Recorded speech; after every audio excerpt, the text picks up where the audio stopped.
안녕하세요 여러분. 노마드의 미술사 이야기, 이발소집 아들 풍경화의 대가가 되다. 영국의 국민화가 윌리엄 터너에 관한 이야기입니다.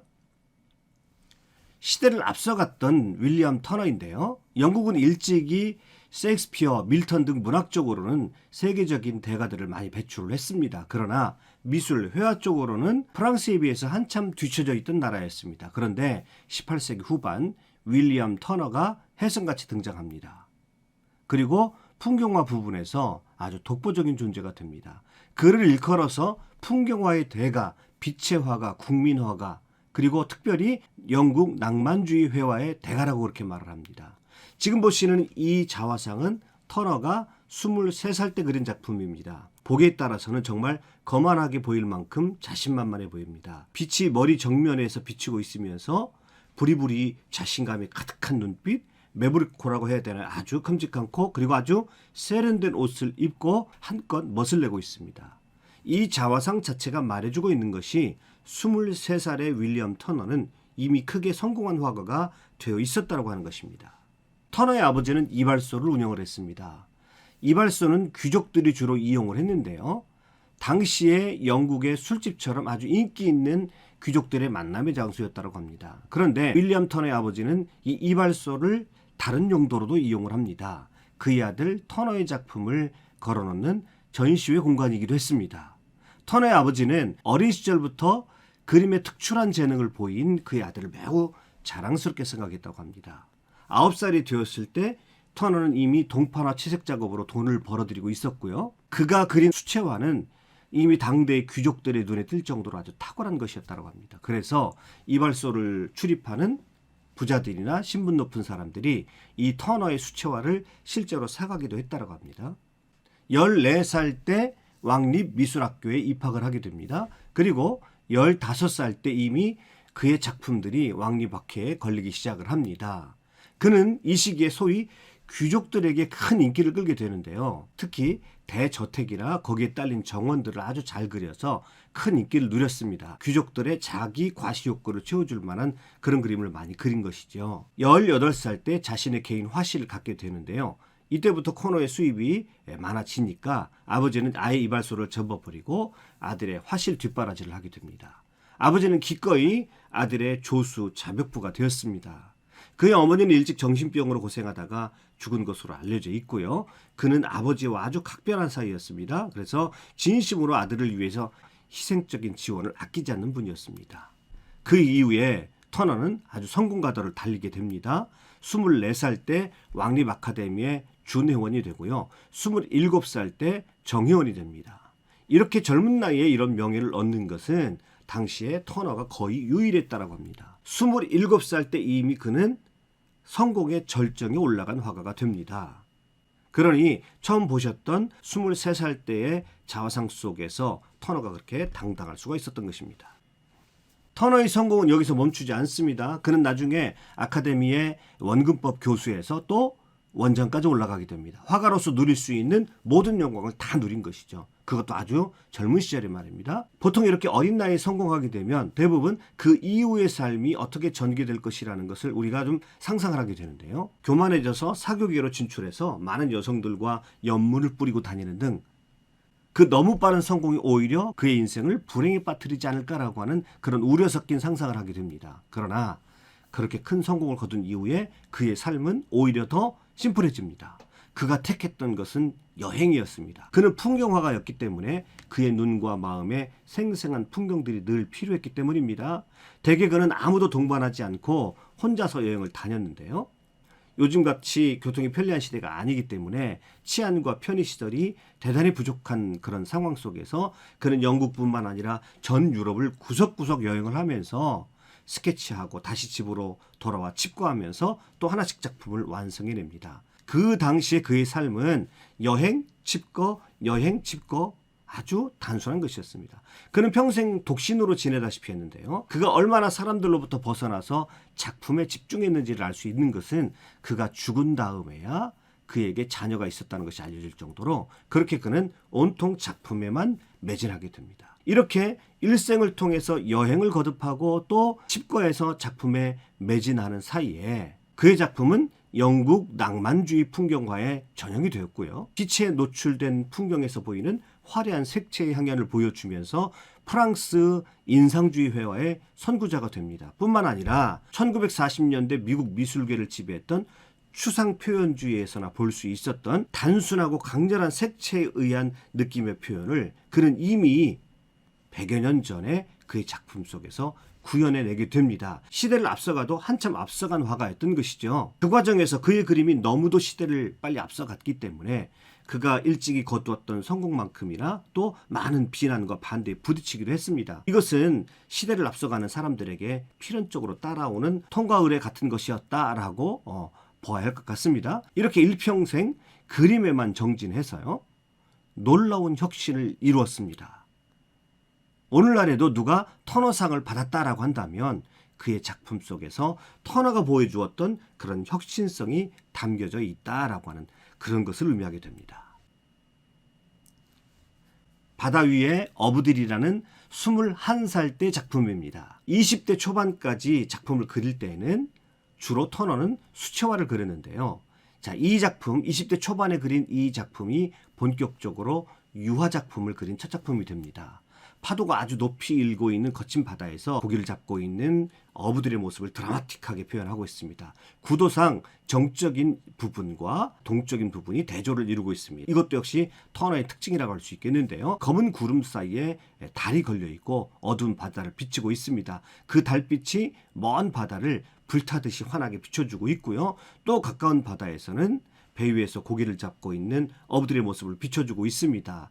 대자연 파도 앞에서 어부들의 작은 배가 대조가 되어서 위험스럽게 느껴집니다. 대자연 앞에서 인간의 연약함을 드러내주는 터너식 전형적인 풍경화가 이미 20대 초반에 시작되었음을 보여주고 있습니다. 이 작품은 그가 1812년 37살 때 많은 여행을 하면서 터너만의 풍경화 기법이 완성되어 가는 것을 보여주는 작품입니다. 그 유명한 고대 로마 시대 카르타고의 명장 한니발이 로마를 치기 위해서 알프스를 넘어가는 장면을 그린 그림입니다. 터너식 풍경화의 전형적인 특징이라고 한다면 풍경화 속에 스토리를 부여해서 긴박감이 넘치는 화면을 연출한다는 것이죠. 그리고 터너의 풍경화는 그 자체로 평화롭고 정적인 풍경화보다는 바람과 안개, 공기 등의 분위기 등이 그 작품 속에 주로 그려지게 되고요. 그 거친 풍경 속에서 인간들이 힘들어하는 모습들이 대조를 이루어서 그 자체로 관람자들로 하여금 무엇인가 감정을 불러일으키게 합니다. 그래서 그의 작품을 낭만주의라고 합니다. 낭만주의는 어떤 상황 속에서 터지는 인간의 감정을 그림의 중심에 놓는 사조이죠. 지금 이 작품도 화면 가득히 눈폭풍이 휘몰아치고 있습니다. 실제로 이 작품을 그릴 때요, 터너는 폭풍우 치는 날이면 여지없이 바깥으로 나가서 그 폭풍우를 온몸으로 느끼면서 이 그림을 그렸다고 합니다. 거대한 눈보라가 화폭을 가득 채우고 있습니다. 태양마저 이 눈보라 속에 가려 좀 심해져 있는데요. 대기는 맹렬하게 요동치고 있습니다. 그렇게 그림을 한참 보고 나면 비로소 엄청난 자연현상 앞에 무력하게 흩어지고 넘어져서 허둥대는 한니발의 군대들이 눈에 들어옵니다. 터너의 작품은 이렇듯 언뜻 보아서는 그 상황을 잘 모릅니다. 한참 들여다봐야 지금 어떤 상황인지를 알 수 있습니다. 이것 때문에 많은 비판을 또 받기도 하죠. 시커멓게 눈폭풍이 일어나고 있고요.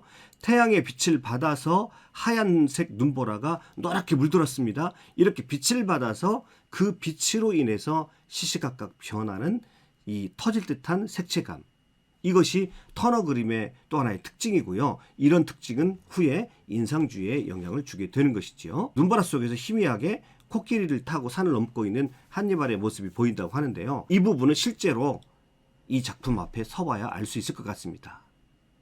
전통적인 풍경화의 관점으로서는 이해될 수 없는 그림이어서 찬사보다는 또 논란을 많이 일으켰던 작품이기도 합니다. 윌리엄 터너의 작품의 성격을 알려면 비슷한 시기에 활동했던 라이벌 화가인 존 컨스터블의 작품 세계를 비교해서 보면 더 이해가 쉽습니다. 두 작품을 한번 비교해 보시죠. 당시 윌리엄 터너의 작품을 가장 비판하고 나선 화가가 있었으니 존 컨스터블이었는데요. 컨스터블은 한마디로 터너의 그림은 뭐가 뭔지 모르겠다는 것입니다. 이 작품이 컨스터블의 건초돔이라는 작품인데요. 터너의 폭풍우와 비슷한 시기에 그려졌던 작품입니다. 터너에 비해서 아주 정적이고요. 컨스터블은 실제 자연을 최대한 그림 속에 담아 놓으려고 합니다. 이 두 작품을 비교해 보니까 확연하게 다르죠. 두 사람은 영국 근대회화 사상 가장 최고의 화가들로 불립니다마는 터너의 작품이 훨씬 역동적이고 감정을 불러일으키는 낭만주의적인 그런 성향을 가지고 있는 그림임에는 틀림없는 것 같습니다.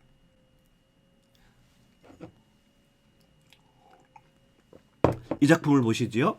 유명한 인상파 화가 클로드 모네의 해돋이라는 작품입니다.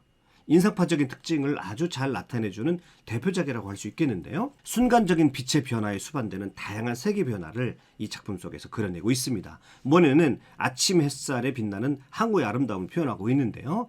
회색빛 색조 위에 반사되는 오렌지색 햇빛이 아름답게 표현되고 있습니다. 아침 햇살이 뜰 때 대기와 공기, 물결의 흐름, 그리고 신비하고 아름다운 색감들을 잘 표현하고 있는 작품이지요. 그런데요, 이 두 작품을 한번 비교해서 살펴보시죠. 왼쪽은 위에서 보셨던 모네의 해돋이, 오른쪽은 윌리엄 터너의 일몰을 그린 그림입니다. 같은 사람이 그렸다고 보아도 좋을 정도로 비슷한 분위기인 것을 알 수가 있습니다. 1870년대 보불전쟁이 터졌을 때 모네 등 훗날의 인상주의자들이라고 불리우는 몇몇 화가들이 전쟁을 피해서 영국의 런던으로 건너오게 됩니다. 이때 터너의 작품들과 운명적인 만남을 갖게 되고요. 아직 30대 초반이었던 모네는 터너의 빛과 함께 표현된 시대를 앞서간 터너의 그런 감각들을 흡수하면서 모네 자신만의 세계를 더욱 다지게 됩니다. 영국 국민들이 가장 사랑하는 그림, 윌리엄 터너를 영원한 영국의 국민화가로 만들었던 바로 그 작품입니다. 제목이 전함 데메레로인데요. 1805년에 나폴레옹의 프랑스군과 넬슨 제독이 이끄는 영국군이 맞섰던 트라팔가 해전에서 혁혁한 공을 세웠던, 그리고 승리를 했던 그 전함이 바로 데메레르 전함입니다. 그런데 시대가 바뀌었습니다. 이제 영국은 본격적으로 산업혁명 시기에 들어갑니다. 과거에 아주 놀라운 전과를 세웠던 데메레르호가 수명을 다하고요. 해체를 위해서 여기 보이는 이 증기선에 끌려서 조선소로 예인되고 있는 장면을 그린 그림입니다.